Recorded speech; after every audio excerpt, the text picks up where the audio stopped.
So hello everyone, welcome back in Hardoi वाला aspirant channel.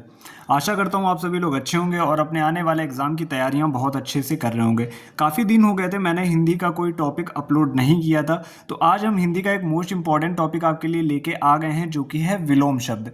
इसमें सारे ही विलोम शब्द वो लिए गए हैं जो अभी तक किसी न किसी एग्ज़ाम में आ चुके हैं। लगभग 100 से 150 विलोम शब्द होंगे जो कि आपके एग्ज़ाम के लिए काफ़ी हेल्पफुल रहने वाले हैं। अगर आप यूपीएसआई, यूपीपी, यूपी पेट या फिर एसएससी जीडी जैसे एग्ज़ाम की तैयारी कर रहे हो तो ये वाला टॉपिक आपके लिए मोस्ट इम्पॉर्टेंट रहने वाला है। तो आपको करना क्या है, वीडियो को लास्ट तक देखना है। जो भी बच्चे सीरियस हों वीडियो को लास्ट तक ज़रूर देखें, क्योंकि यहाँ से एक भी विलोम शब्द आपका बाहर नहीं जाएगा।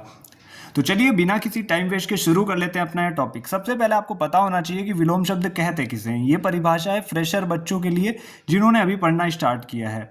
किसी शब्द का विपरीत अर्थ उसका विलोम कहलाता है, यानी कि किसी भी शब्द का उल्टा अर्थ या विपरीत अर्थ उसका विलोम शब्द कहलाता है। तो अब हम पढ़ने वाले हैं विलोम शब्द। बड़े ही ध्यान से पढ़िएगा, जिन बच्चों को आते हैं तो उनका रिवीजन भी हो जाएगा।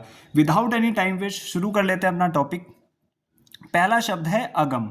अगम का विलोम होता है सुगम। अर्वाचीन का विलोम होता है प्राचीन। अर्वाचीन का मतलब होता है नवीन और इसी का विलोम हो गया प्राचीन। ऋजु का होता है वक्र। मोस्ट इंपॉर्टेंट है, ये बहुत बार एग्जाम में आ चुका है। कर्कश का विलोम शब्द होता है मधुर। कनिष्ठ का मतलब होता है छोटा, वहीं कनिष्ठ का विलोम शब्द हो जाता है ज्येष्ठ। बात कर लेते हैं अगले शब्द की। अगला शब्द है हमारा आडंबर। आडंबर का मतलब होता है दिखावा और इसका हो जाता है विलोम शब्द सादगी। अब हम बात कर लेते हैं इधर। बंधन का विलोम हो जाता है मुक्ति या फिर मोक्ष। ज्योति का विलोम हो जाता है तम। ज्योति का मतलब उजाला है, प्रकाश, वहीं तम का मतलब होता है अंधेरा। जड़ का विलोम शब्द चेतन है। निरक्षर का है साक्षर। परकीय का स्वकीय। मिथ्या का सत्य। जो बच्चे लिखना भी चाहते हैं वो भी बड़े ही आराम से लिख सकते हैं, नोट्स बना सकते हैं, क्योंकि मैं फिर से एक बार अपनी बात को रिपीट कर रहा हूँ, विलोम शब्द एक भी यहाँ से बाहर नहीं जाएगा। चलते हैं आगे, अगले शब्दों की बात करते हैं। आशीष, तो आशीष का विलोम हो जाता है अभिशाप। आमिष का विलोम हो जाता है निरामिष। कपटी का विलोम है निश्चल। इहलोक का विलोम है परलोक, ये भी कई बार एग्जाम में आ चुका है। आयात का निर्यात। आय का व्यय और आमिष का निरामिष दो बार रिपीट हो गया है। उत्कर्ष का अपकर्ष। एकत्र का विकीर्ण। विकीर्ण का मतलब है बिखर जाना, एकत्र का एक जगह इकट्ठा। कलंक का मतलब निष्कलंक, इसका विलोम हो गया। उन्नति का अवनति। रिक्त का पूर्ण। विधवा का सधवा। बहिरंग का अतरंग। अब हम बात करते हैं इधर वाले टॉपिक की। नैसर्गिक का हो गया कृत्रिम। थोक का फुटकर। दयालु का निर्दयी। कोलाहल का शांति। सत्कार का तिरस्कार। श्री गणेश का इतिश्री। प्रत्यक्ष मतलब जो हमारी आंखों के सामने होता है, अप्रत्यक्ष जो आंखों के सामने नहीं होता है। जल का विलोम शब्द थल। रूढ़िवादी का हो जाएगा स्वच्छंदवादी।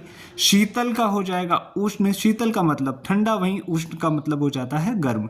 वृद्धि का मतलब किसी चीज का बढ़ना और इसका हो जाता है ह्रास। ह्रास का मतलब होता है घटना। आहार का निराहार। अल्पज्ञ का बहुज्ञ। नूतन का पुरातन। पुरातन या पुराना कह सकते हैं। हम बात करते हैं बर्बर का हो जाता है विलोम सभ्य। न्यून का अधिक। पंडित का मूर्ख, कई बार ये भी एग्जाम में आ चुका है। क्रश का मतलब होता है दुबला पतला और इसका विलोम हो जाता है पुष्ट। अल्पज्ञ का बहुज्ञ, ये एक बार अभी मैं पढ़ा चुका हूँ आपको। अनुराग का विलोम हो जाएगा विराग। चलते हैं नेक्स्ट पेज की ओर। तो हम लोग आ चुके हैं अपने नेक्स्ट पेज पे।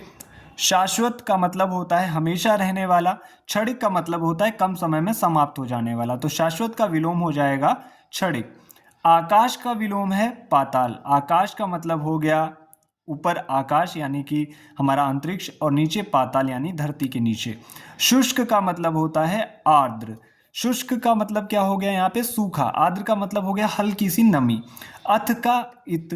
अतिवृष्टि मतलब बहुत अधिक वर्षा होना। अनावृष्टि मतलब बिल्कुल वर्षा ना होना। अतिवृष्टि का हो गया विलोम अनावृष्टि।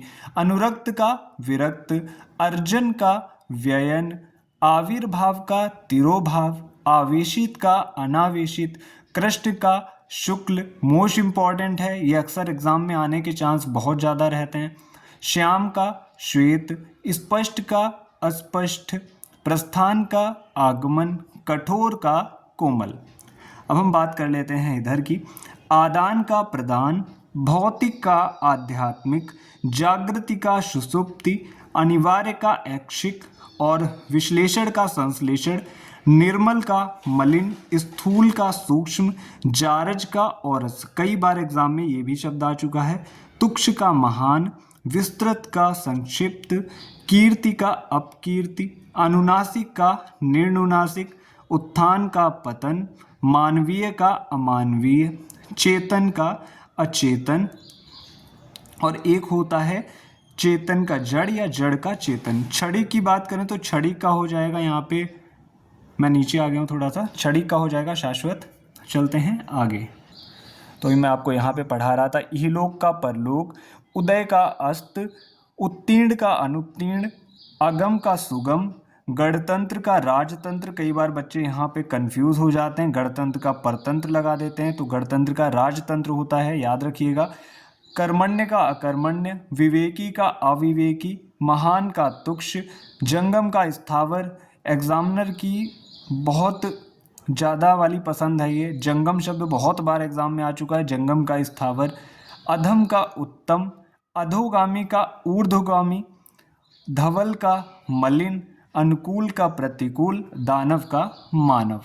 वहीं हम बात कर लेते हैं यहाँ की चेतन। अभी मैंने आपको पढ़ाया था, चेतन का अचेतन अथवा जड़, क्षणिक का शाश्वत, असीम का ससीम, अवरोह का आरोह, आहूत का विलोम होता है अनाहूत, दुर्गम का होता है विलोम सुगम, सदाचार का कदाचार, उदयाचल अस्ताचल। कई बार आप शब्द देख के भी अंदाज़ा लगा सकते हो कि इसका विलोम क्या होगा। सबसे पहले आपको थोड़ा सा चिंतन मनन करना होता है। 4 जो ऑप्शन दिए होते हैं, अगर आप उसमें से एलिमिनेट करना सीख जाते हो तो आप जल्दी से सही आंसर को टिक कर पाते हो। घृष्ट का विनम्र, अपव्यय का मितव्यय, समस्या का समाधान, प्रधान का गौड़, संस्मरण का विस्मरण और सुमति का कुमति। और एक बात मैं बच्चों आपको बता देता हूँ कि एग्जामिनर इतना इजी नहीं पूछता, इसीलिए मैंने ये जो ले रखे ना यहाँ पे विलोम शब्द बहुत ही ज़्यादा इजी नहीं ले रखे हैं, ऐसे ले रखे हैं जो एग्जामिनर आपको एग्जाम में दे सकता है। वो इतना हलवा नहीं पूछेगा कि आप देखते ही टिक कर दो। समझ रहे हैं ना आप बात को? अभी कंपटीशन बहुत टफ हो चुका है। चलते हैं अगले पेज पे। तो हम लोग आ चुके हैं अपने अगले पेज पे। भूगोल का विलोम है खगोल, तृष्णा का वितृष्णा, सुमति का कुमति, मंडन का खंडन, मुख्य का गौड़, मृषण का रुक्ष। मोस्ट इंपॉर्टेंट है मृषण का रुक्ष, कई बार एग्जाम में पूछा गया है। तिमिर, यहाँ पे तिमिर होगा, तिमिर का आलोक है, गलत लिख गया आप लोग, इसको सही कर लीजिएगा। तिमिर का आलोक, गौरव का लाघव, अलभ्य का लभ्य, उन्मीलन का निमीलन, ईप्सित का अनीप्सित, निर्भीक का साहसिक और निरामिष का आमिष। कई बार रिपीट हो चुका है। बात करते हैं इधर की, तो विरल का हो जाता है सघन, मुखर का हो जाता है मौन, राजा का रंक, आवेशित का विलोम शब्द हो जाता है अनावेशित, सरल का कठिन, शिख का नख, विज्ञ का अविज्ञ, यथार्थ का कल्पित। और प्राचीन के जो विलोम हैं याद रखिएगा, मैंने तीनों लिख दिए, अक्सर बच्चा यहाँ पे कंफ्यूज हो जाता है। अर्वाचीन, नवीन और आधुनिक, तो तीनों वहाँ पे काम करेंगे। ऐसा नहीं आपने याद कर लिया प्राचीन का केवल अर्वाचीन होता है, पता चला उसने ऑप्शन में अर्वाचीन नहीं दिया, तो नवीन और आधुनिक दोनों काम करते हैं। प्राची का प्रतीची, तो ऐसे वो कंफ्यूजिंग पूछता है, थोड़े टफ पूछता है विलोम शब्द। पाश्चात्य का पौवर्त्य मोस्ट इंपॉर्टेंट है। तृष्णा का वितृष्णा मोस्ट इंपॉर्टेंट है। ईशान का नैऋत्य मोस्ट इंपॉर्टेंट है। उन्मुख का विमुख, ये भी मोस्ट इंपॉर्टेंट है। अब हम बात करते हैं इसके आगे, देख लेते हैं, और यहाँ से आपका टॉपिक हो जाएगा फिनिश। संयोग का वियोग, गुण का दोष, संधि का विग्रह, सापेक्ष, संधि का मतलब होता है जुड़ना, विग्रह का मतलब होता है अलग अलग होना, सापेक्ष का निरपेक्ष, अनुरक्त का विरक्त, अनुराग का विराग और अनुरक्ति का विरक्ति 2 बार लिख गया। संपन्न का विलोम हो जाएगा विपन्न, उपेक्षा का विलोम हो जाएगा अपेक्षा। उपेक्षा का विलोम क्या होगा, जो भी बच्चे यहाँ पे जुड़े हुए हैं, अपेक्षा। और बर्बर का हो जाता है सभ्य, मान का हो जाता है अपमान, लघु का गुरु या दीर्घ, पूर्व का पश्चात। अब हम बात कर लेते हैं, यहाँ पे मैं आपको भी पढ़ा रहा था, ईशान का नैऋत्य, उन्मुख का विमुख, गृहस्थ का सन्यासी, कृत्रिम का स्वाभाविक, आकीर्ण का विकीर्ण, घोष का अघोष। तो विलोम शब्द का टॉपिक यहीं पे फिनिश होता है। 10 मिनट के अंदर मैंने आपको जो भी विलोम शब्द पढ़ा दिए हैं, चाहे आप रिवीजन कर लीजिए या नोट्स बना लीजिए इनको देख के, तो आप जब एग्ज़ाम में बैठोगे उसके बाद में आपको इसका एडवांटेज पता लगेगा कि हम जो पढ़ के आए थे उसमें से कितनी चीज़ें फंसी। मोस्टली क्वेश्चन यहाँ से आपका फंस जाएगा और जो भी कसर रह गई है वो हम पूरी कर लेंगे प्रैक्टिस सेट में।